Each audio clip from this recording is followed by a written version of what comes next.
Olá pessoal, aqui é o professor Leomir, professor Barbadinha.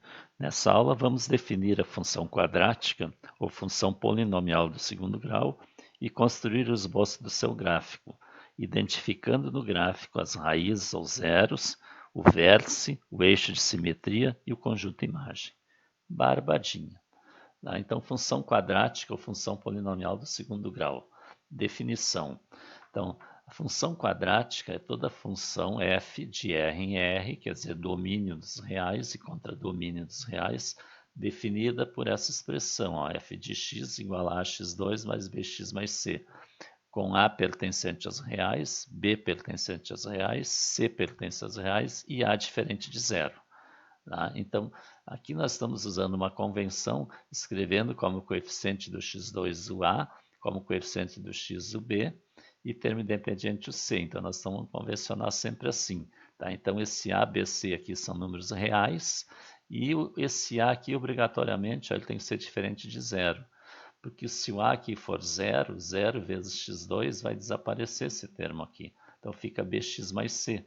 E se eu tiver f de x igual a bx mais c, eu já não tenho mais polinômio do segundo grau, daí eu tenho um polinômio do primeiro grau, aí é uma função afim. Né? E como a gente está estudando função polinomial do segundo grau, esse termo obrigatoriamente tem que aparecer. Por isso que o a nunca pode ser zero. Tá? Por exemplo, ó, o a, f de x igual a 3x2 menos 4x mais 8. Então, comparando ali, ó, sempre o a vai ser o coeficiente do x2. Então, o a aqui é 3, o b é sempre o coeficiente do x. Ó. Então, o b aqui é o menos 4, ó, o sinal vai junto. E o c é o termo independente, é 8. Ó. Então, o a é 3, o b é menos 4 e o c é 8. B, ó, y igual a x2 mais 2x menos 3. Tá? Então, o A vale 1, né? O coeficiente aqui é 1, quando não aparece. O B vale 2 e o C é menos 3. Barbadinha. Letra C, ó. Y igual a 2x2 menos x.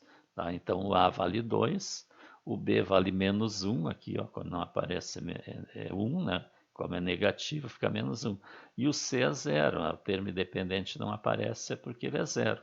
Tá? Esse C aqui. Tá? Letra D, ó, f de x igual a 3x2 sobre 2 mais 4. Então, o A é 3 meios, né? Quem está multiplicando o x2 é o 3 meios. Ó.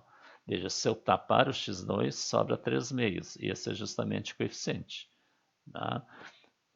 E o B é zero, né? O termo em x, ó, o x não tem, então é porque o B é zero, né? 0 vezes x dá zero, ele desapareceu aqui. E o C é 4, que é o termo independente. Letra E, ó, f de x igual a menos x ao quadrado sobre 3 mais 5x. Então, comparando isso aqui que a gente fez ali, ó, e com aqui, ó, o 1 aqui, ó, então eu tenho aqui, ó, menos 1 terço aqui, ó. Então, A é menos 1 terço, né? O B é 5, que é o coeficiente do x, e o C é 0. Termo independente não tem. Tá? F, ó, y igual a 3x2. Então, barbadinha, ó, o A é 3, né? O B é 0 e o C é 0. Né? Os outros dois termos não tem. Tá? Essa seria a mais simples. Tá? Então, ó, y e x são as variáveis, né? Y e x, ó, y e x, f de x é o y, né? Então, esse f de x está representando o y.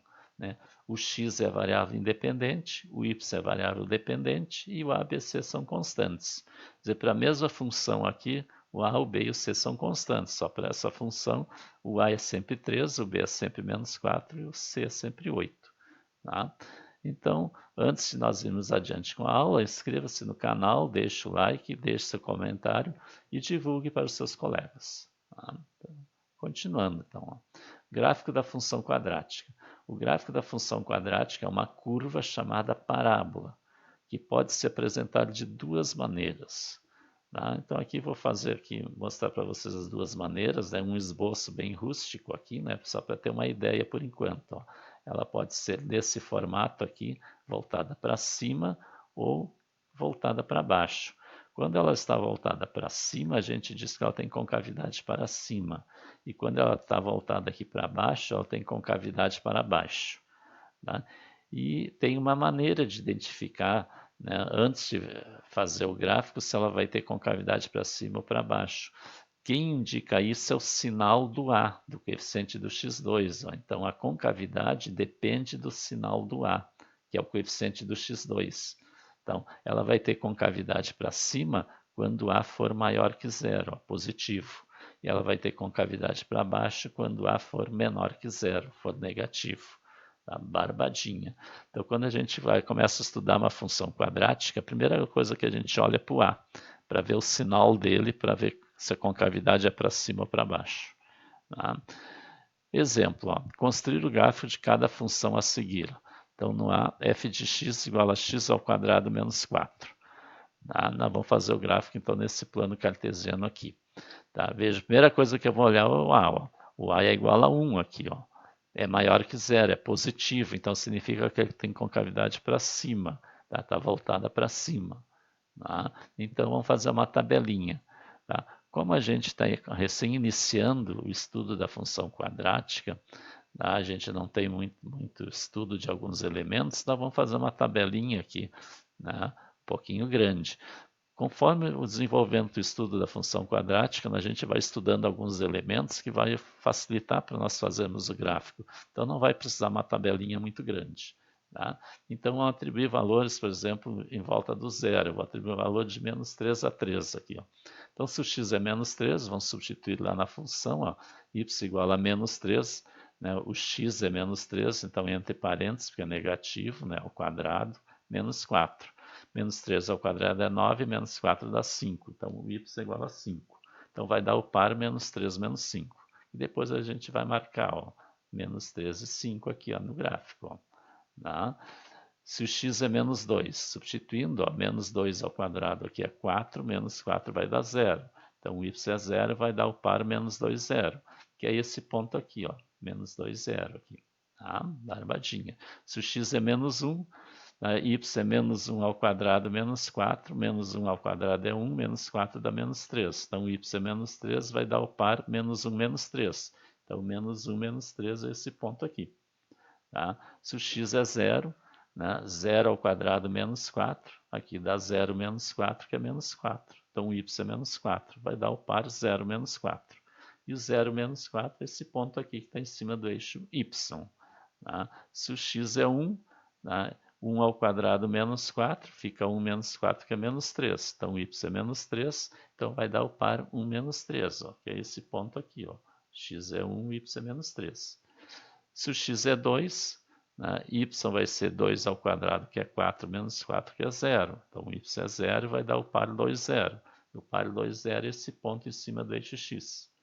Tá? Barbadinha. Se o x é 3, y é 3 ao quadrado, que é 9, menos 4 é 5. Então, y é 5, vai dar o par 3, 5, que está aqui em cima, ó, 3, 5 aqui em cima. Tá? Então, se a gente unirmos, né, esses pontos agora aqui com uma curva, vocês vão ver que ela é uma curva suave aqui, ó, tá? Que tem o nome de parábola, ó, essa curva aqui. Ó, tá? Veja os pontos que a gente tinha determinados, são esses aqui que estão aparecendo aqui. Ó, tá? São esses pontos aqui. Tá? Veja que a curva que tem concavidade para cima, tá? Ela tem esse ponto aqui que é o ponto mais baixo. Esse ponto aqui é chamado ponto mínimo.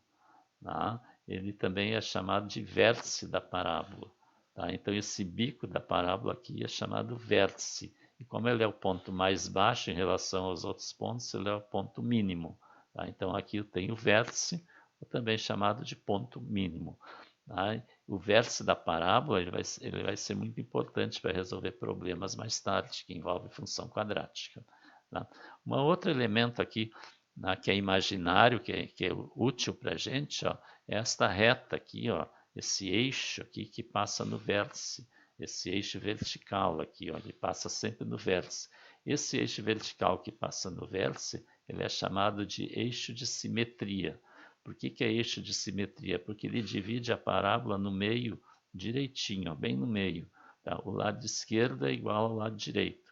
Se eu girar esse lado direito, né, em volta desse eixo, esse ponto vai cair em cima desse, esse vai cair em cima desse, simplesmente todos os pontos daqui vão cair em cima dos pontos daqui desse lado. A gente fala os ramos da parábola aqui. Tá? E a simetria está relacionada à distância. Então, se eu pegar numa mesma horizontal dois pontos da parábola, eles estão à mesma distância do eixo de simetria. Por exemplo, esse ponto está a 3 unidades de distância do eixo. E esse aqui também. Nessa horizontal aqui, esses dois pontos estão a 2 de distância do eixo. Aqui, esses dois pontos estão a 1 de distância. Por isso que é chamado eixo de simetria. E esses dois pontos aqui, onde o gráfico corta o eixo x, a gente já sabe o nome, né? Eles são chamados de zeros ou raízes da função. Aqui a parábola, nesse caso aqui, ela tem dois zeros ou duas raízes. Isso a gente já estudou na função afim. Sempre o ponto onde o gráfico corta o eixo x é chamado zero ou raiz da parábola. Tá? Barbadinha. Tá? E o conjunto imagem? A gente sabe que o conjunto imagem são os valores do y que tem ponto no gráfico. Então, todos esses valores do y aqui, o 6, o 5, o 4, e todos que estão entre eles aqui, todos têm ponto no gráfico. E tem até 2 pontos no gráfico, aqui e aqui. Todos têm ponto no gráfico. Né? Até o menos 4. Abaixo do menos 4 não tem gráfico. Tá? Então, todos os pontos que vêm lá, desde o mais infinito até o menos 4, tem ponto no gráfico. Ou seja, de menos 4 a mais infinito. A gente sempre coloca do menor para o maior. Então, o conjunto imagem, tá, é esse intervalo de menos 4 fechado até mais infinito. Tá? Ou seja, do y do vértice, yv é o y do vértice. É do y do vértice aqui, ordenada do vértice, até mais infinito. Tá? Barbadinha. Tá? Vamos ao exercício B. F de x igual a menos x2 mais x. Tá? Então, o A agora aqui é menos 1, tá? É menor que 0, então já sei que vai ter concavidade para baixo. Tá? Então, vamos fazer a tabelinha aqui. Tá? Vamos atribuir o valor para o x e achar o y. Então, vamos colocar aqui, x é menos 3, vamos substituir lá, fica menos 3 ao quadrado. Cuidado, esse menos que está fora do parênteses é aquele menos que está lá. Tá? Então, eu copiei esse menos aqui e agora eu vou escrever o x. Mas quem é o x? O x é menos 3. Tá? Então, para não dar briga entre esses dois sinais, eu coloco esse menos 3 entre parênteses. E sempre que eu vou substituir um valor negativo, obrigatoriamente coloco entre parênteses ao quadrado, mais o x entre parênteses, que é o menos 3. Tá? E agora tem que ter cuidado, eu não posso fazer aqui menos com menos é mais, eu tenho que fazer primeiro a potência. Então, menos 3 ao quadrado, por isso parênteses, menos 3 ao quadrado é 9 positivo, e 9 positivo vezes esse menos aqui vai ficar menos 9. Menos 9 somado com menos 3 vai dar menos 12. Então, o y é menos 12. Então, vai dar o par menos 3 menos 12. Então, tem que ter todo o cuidado com esse sinal. Se o x é menos 2, tá? Substituindo, vai ficar menos o menos 2 ao quadrado mais menos 2. Tá? Então, aqui menos 2 ao quadrado, aqui é mais 4. Com menos fica menos 4. Menos 4 somado com menos 2 dá menos 6. Então, o y é menos 6, vai dar o par menos 2 menos 6. Se o x é menos 1, o y vai ser menos 1 ao quadrado mais menos 1. Menos 1 ao quadrado é 1, com menos fica menos 1. Menos 1 somado com menos 1 dá menos 2. Então, o y é menos 2, vai dar o par menos 1 menos 2. Barbadinha. Se o x é 0, então substituindo, fica menos 0 ao quadrado mais 0. O 0 não precisa botar parênteses, né? Porque 0 ao quadrado aqui é 0, mais 0 vai dar 0. Então, y é 0, então vai dar o par 0, 0. Se o x é 1, então menos 1 ao quadrado mais 1. Veja que 1 é positivo, não precisa parênteses. Esse menos, é esse menos que vem vindo sempre na frente. Primeiro eu resolvo a potência. Veja que esse menos aqui da frente, ele não está elevado ao quadrado. Então, esse menos eu não vou elevar ao quadrado, é só 1. 1 ao quadrado é 1, com aquele menos é menos 1. E menos 1 mais 1 vai dar 0. Então, y é 0, vai dar o par 1, 0. Se o x é 2, então y, menos 2 ao quadrado mais 2. Então, aqui é só o 2 ao quadrado. 2 ao quadrado é 4, o menos fica menos 4. Menos 4 mais 2 vai dar menos 2. O y é menos 2, o par 2 menos 2. Barbadinha. O x é 3. Então, menos 3 ao quadrado mais 3. 3 ao quadrado é 9, com menos 9 mais 3 dá menos 6. Então, y é menos 6, vai dar o par 3 menos 6. Barbadinha. Tá? Então, agora eu tenho aqui o plano. né? E vão marcar os pontos. Ó. O menos 3 menos 12, veja o y menos 12 vai dar muito lá embaixo, então não vou marcar. Vou começar pelo menos 2 menos 6. Ó. Tá? O menos 2 menos 6, depois menos 1 menos 2, aqui ó, menos 1 menos 2, o 0, 0, o 1, 0, tá? O 2 menos 2, ó, 2 menos 2, e o 3 menos 6, ó, 3 menos 6. Tá? Veja que ela tem concavidade para baixo, como a gente tinha previsto. Ela corta o eixo x no 0 e no 1. Então, isso aqui são as raízes. Veja que ao traçarmos o gráfico, vamos traçar daqui a pouquinho, ele vem vindo aqui, ó, e vai fazer a curva lá e vem aqui, ó. Então aqui o ponto mais alto é o vértice agora, ó. O vértice é o ponto mais alto, então ele é o ponto máximo. Tá? Então nós temos aqui a curva, ó, tá? Então ó, o ponto máximo lá é o vértice, ó, tá? Que é o chamado ponto máximo. Então, quando a parábola tem concavidade para baixo, ela vai ter o ponto mais alto que é o vértice, é chamado ponto máximo. No exercício anterior, onde a concavidade era para cima, ela tinha um ponto mais baixo, que era o ponto mínimo. Isso é importante identificar. Tá? Como eu já disse, eles vão ser importantes depois para resolver problemas. Tá? O eixo de simetria, ó, é o eixo imaginário que passa no vértice aqui. Ó. Tá? É o eixo vertical, sempre passa no vértice. Então ele divide a parábola em dois ramos iguais. Tá? Então, eixo de simetria. As raízes, ó, raiz O zero, aqui o 0 e o 1 são as raízes O zero. Tá? E a imagem, né, o conjunto imagem, é de menos, agora é de menos infinito ao y do vértice. Como eu não sei aqui qual é o valor do y do vértice, né, não, no outro era menos 4, porque ele apareceu na tabela. Aqui ele não apareceu, ó, porque o x dele é uma fração. Provavelmente pela simetria o x é 1 meio. Se eu colocar 1 meio aqui e calcular, eu vou achar o y do vértice aqui. Tá? Mas como eu não calculei, eu vou deixar indicado. Tá? Veja sempre do negativo positivo. Tá? Então, os valores do y que tem ponto no gráfico é do y do vértice aqui para baixo. Então, é de menos infinito até o y do vértice. É dessa maneira que a gente escreve. Tá? Depois a gente vai ver como se calcula, né, o y do vértice e o x do vértice direitinho, sem usar tabela. Tá? Barbadinha. Então inscreva-se no canal, deixe seu like, deixe comentário e divulga para os seus colegas.